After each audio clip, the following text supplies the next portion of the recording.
This really has to be said. People are claiming that RoahmMythril and his fanbase are an outlier by not being toxic, where the gaming communities in general are. I am of course here to say that that is a lie, at best based only comparative to gaming communities, and one that I had bought into and as a result thought I could appeal to human decency when talking about my parents' house. RoahmMythril and his fan base refused to care, even indulging in vague hostility in one-upsmanship contests, as a user named Spiritum108 proved with the latter, not even caring to at least say something more positive at all. Attention swirls leading to RoahmMythril effectively calling me a troll, or even worse, well after having enabled harassment against my own person on his own channel. A case of which I deleted by reposting the comment thread and notably changing it due to context, originally having me ask a question that RoahmMythril himself answered. I could go into detail about my parents' house for the umpteenth time, how it had the problem of a maggot-filled toilet that forced unpleasant workarounds and eventually had me go through survivor's guilt over the death of my parents, etc., etc. But I shouldn't have to repeat myself about these problems. For God's sake, I made a Dropbox folder about it and surrounding politics in December.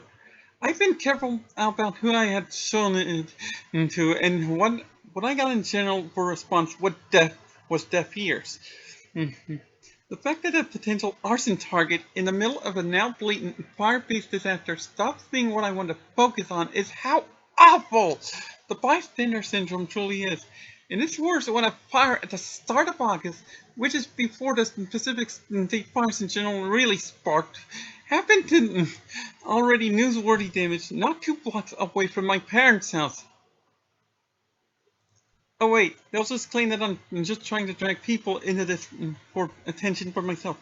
Sorry, but that's the excuse of cowards refusing to even say anything useful, because it doesn't affect them. You could claim that I should just pay regard to the likes of Hurricane Laura, when, oh hey, I would actually do that when I already have mentioned about the Lane Graves incident. Where I take issue is RoahmMythril's fanbase just asking me to overextend. I'll say it again. If I had decent resources, I'd be having my parents' house fixed up simple as that, and I wouldn't need to say anything about it. I also wouldn't need to mention about the Disabilities Daycare Center, period, or the Yankee Girl staff member from the Disabilities Daycare Center, or about an additional family member I suspect I have survivor's guilt about, who, it should be mentioned, had been brought up a couple of months ago in family conversation, and I got jumpy when I noticed the family member's death day was the same as the birthday of the aforementioned Yankee Girl staff member. You may see how these are things that I would seem stupid to mention about. I know how people would and indeed have seek excuses for their arbitrary hate. The fact that I have had to hide from as much only proves how broken society truly is.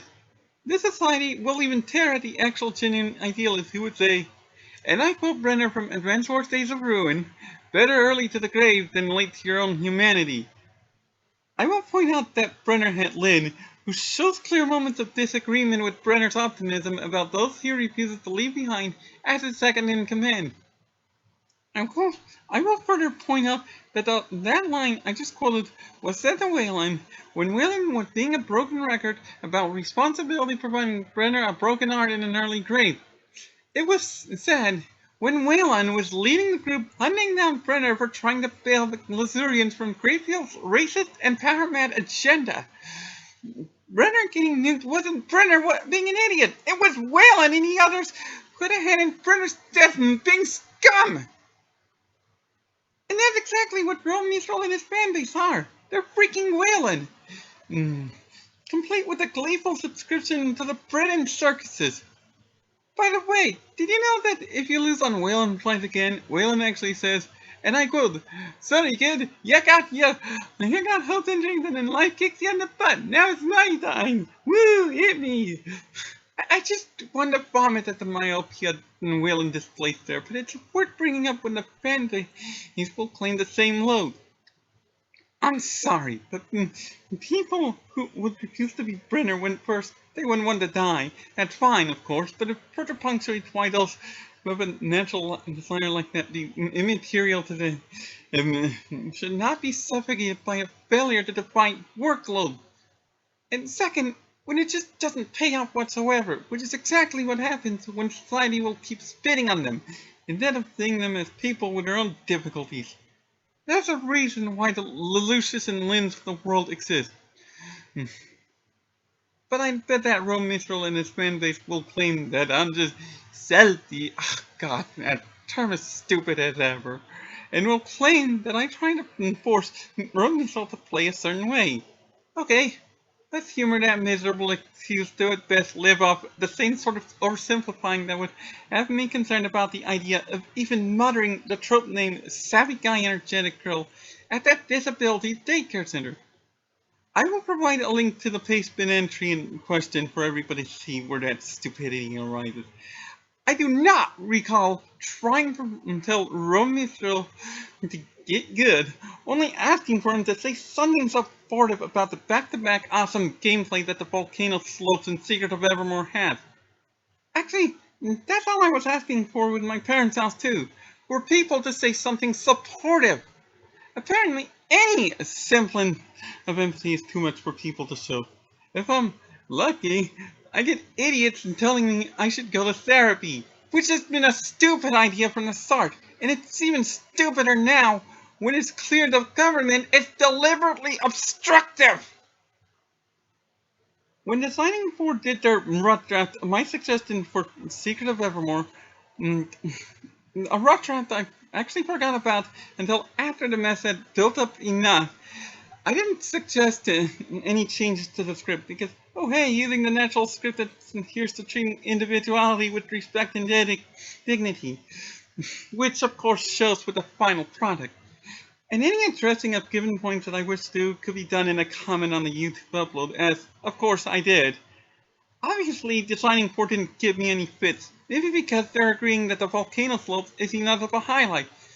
At the very worst, I was needing to see enough of what I did in the Pastebin because Secret of Evermore unfortunately has a nasty habit of guiding it, such as the 15-minute timer on the Nobilia Marketplace first visit that even speedruns play around as actively as they do. I also recall having told RoahmMythril to not read the Pastebin until he was mentally ready for criticism. What he did was immediately skim through it and make his response clearly based off of that. That was a flagrant show of disrespect, and I'm surprised I had forgotten about that annoying detail, and then I got to writing the script for this.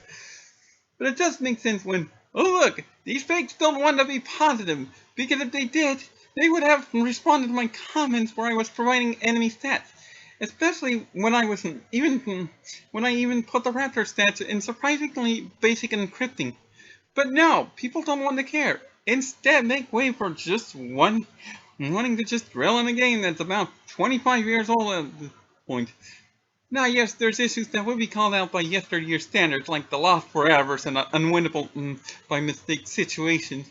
But the fact that the gameplay and soundtrack hold through the test of time should warrant Secret of Evermore its clear sense of credit, rather than calling it MST3K the game, to keep having it misblamed for what happened with Seiken Denset's son, which you people may know as Trials of Mana. We can't exactly have game design improve when we ignore the good points to accentuate the negative. Oh, I forgot. That's precisely what gaming communities are so riddled with. And RoahmMythril and his fanbase don't want to be any different. Never mind that, yes, I call out the pet hype for its own sick idiocy that doesn't think about the notion of show, don't tell. Even with these points, I know how RoahmMythril and user base are never going to care. If they prove me wrong in a welcome day, wait, that'd be a pleasant surprise. But at least making this video rant, I can stop holding my breath after all the damage their message of trying to silence they provided in trying to silence me has done to my efforts to fix my parents' house. After even telling me to clean up my own messes, in the exact same tone you'd expect of anybody who would tell somebody that they need to get laid. They're the hypocrites, and they definitely won't care about others' problems. You know what that very mentality allowed to spread? The virus mess! simply because the first states that had the problem with the fires just so happened to be Democratic, and therefore it wasn't President Trump's problem. I get the feeling that the fires hitting Trump's staff is... I can't quite remember the word, just that I recall it being 5 letters starting with a K and ending with an A. Well, I'm sure it would certainly fit Trump having to deal with something he allowed to build up by saying, "Not my problem." The Pacific State fires are also a red flag, and yes, I can tell you how I saw the sky be orange for literally an entire day, if not longer, because of the whole mess. People can't say, if it ain't broke, don't fix it, when things are broken where they stand. When all is said and done, the same no sympathy mentalities that RoahmMythril and his fan base so are exactly the sort of reason why I would talk about my parents' house the way I am doing so at all, and why I would deconstruct their clique, and it's all because people refuse to listen or care. Oh my God.